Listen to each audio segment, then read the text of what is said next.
ഒരു മാസത്തെ 20-ാം തീയതി തിങ്കളാഴ്ചയാണ് എങ്കിൽ ആ മാസം 5 തവണ വരാൻ സാധ്യതയുള്ള ദിവസം ഏത്? ഇവിടെ 20-ാം തീയതി തിങ്കളാഴ്ചയാണെന്ന് നൽകിയിട്ടുണ്ട്, തിങ്കളാണ്.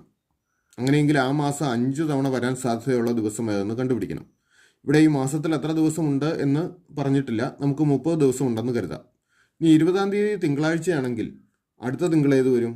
20നോട് 7 കൂട്ടുക, 27. 27 തിങ്കളായിരിക്കും. 28 ചൊവ്വ ആയിരിക്കും. 29 ബുധൻ, 30 വ്യാഴം. ഇവിടെ 28-ാം തീയതി ആകുമ്പോഴത്തേനും 4 പൂർണ്ണ ആഴ്ചകൾ കഴിയും. 28-ാം തീയതി ആകുമ്പോൾ 4 പൂർണ്ണ ആഴ്ചകൾ കഴിയും. അതിനുശേഷം വരുന്ന ദിവസങ്ങളാണ് 5 തവണ വരാൻ സാധ്യതയുള്ളത്. അപ്പോൾ തന്നിരിക്കുന്ന ഓപ്ഷൻസിൽ ബുധനില്ല, വ്യാഴമേ ഉള്ളൂ. അപ്പോൾ വ്യാഴമാണ് കറക്റ്റ് ഉത്തരം. ശരി ഉത്തരം ഓപ്ഷൻ ബി, വ്യാഴം.